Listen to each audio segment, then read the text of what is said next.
एक बार एक बहुत ही सुंदर राज्य था। उस राज्य के राजा के पास बहुत सारे जानवर थे।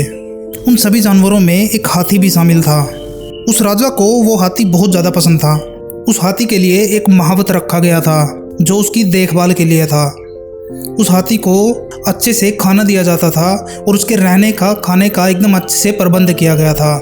उस हाथी को खाने में चावल दिए जाते थे और वो हाथी अपनी ज़िंदगी एकदम अच्छे से जी रहा था। एक बार क्या हुआ कि एक आवारा कुत्ता उस हाथी के पास आया। अब खाना खाते हुए हाथी के सूंड से जो चावल नीचे गिर जाते थे वो कुत्ता उन चावलों को खा लिया करता था। अब ये काम कुछ दिनों तक ऐसे ही चलता रहा। अब कुत्ते को अच्छा खाना मिलने लगा जिसकी वजह से वह एकदम तंदुरुस्त हो गया। उस कुत्ते का आना और हाथी के साथ खाना खाना उस हाथी को अच्छा लगता था। तो एक बार उस हाथी ने उस कुत्ते को बुलाया और उसको बोला कि तुम नीचे पड़ा हुआ खाना मत खाया करो, तुम मेरे साथ खाना खाया करो। अब उस दिन से कुत्ते और उस हाथी की दोस्ती हो जाती है और दोनों एक साथ खाना खाया करते थे, जिसकी वजह से वो कुत्ता एकदम बलशाली हो गया।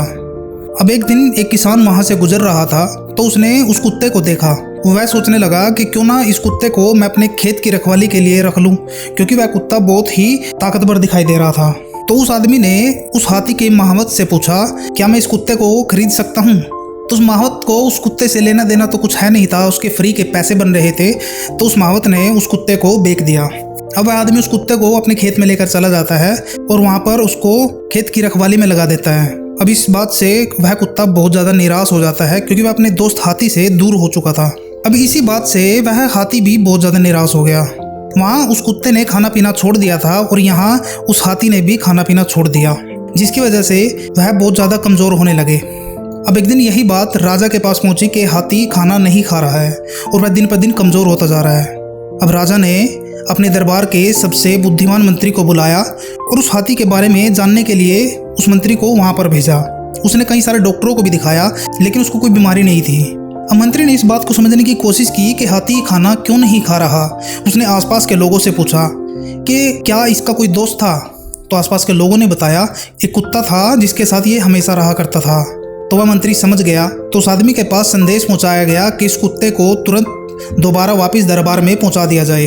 तो अब उस किसान ने सोचा, वैसे भी ये कुत्ता मेरे काम का नहीं है क्योंकि ये दिन पर दिन कमज़ोर होता जा रहा है, इसलिए मैं इसको वापस दरबार में ही छोड़ आता हूँ। अब जैसे ही उस कुत्ते को वह आदमी दरबार में लेकर पहुंचा तो हाथी उस कुत्ते को देखकर बहुत ज़्यादा खुश हो गया। वह कुत्ता भी दौड़ते हुए उस हाथी के पास गया और उस हाथी ने उस कुत्ते को सूंड में उठाया और अपनी पीठ पर बैठा लिया। दोनों बहुत ज़्यादा खुश थे। दोस्तों, इस कहानी को सुनाने का मेरा ये मकसद था कि दुश्मनों को भी दोस्त बनाया जा सकता है, क्योंकि हाथी और कुत्ता जन्मजात दुश्मन होते हैं, उनकी कभी नहीं बनती। आपने अक्सर यह देखा भी होगा। तो दोस्तों, इसीलिए मैं आपको कहता हूँ कि अगर आपका कोई दुश्मन है तो उसे दोस्त बनाने की कोशिश करो, ना कि दुश्मनी। दोस्तों, ये छोटी सी जिंदगी है, साथ में क्या लेकर जाओगे?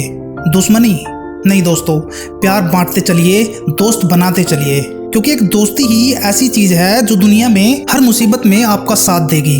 तो दोस्तों, यदि आपको ये वीडियो अच्छी लगी है तो वीडियो को लाइक करें और इस वीडियो को उस आदमी के साथ शेयर करें जो आपका सबसे खास दोस्त है। और यदि चैनल पर आप नए हैं तो चैनल को सब्सक्राइब कर लें और बेल आइकन को भी दबा दें ताकि आने वाली सारी वीडियोस की नोटिफिकेशन आप तक आती रहे। तो मिलते हैं किसी नई वीडियो में किसी नए टॉपिक के साथ। तब तक के लिए अलविदा लेता हूं दोस्तों। जय हिंद, जय भारत।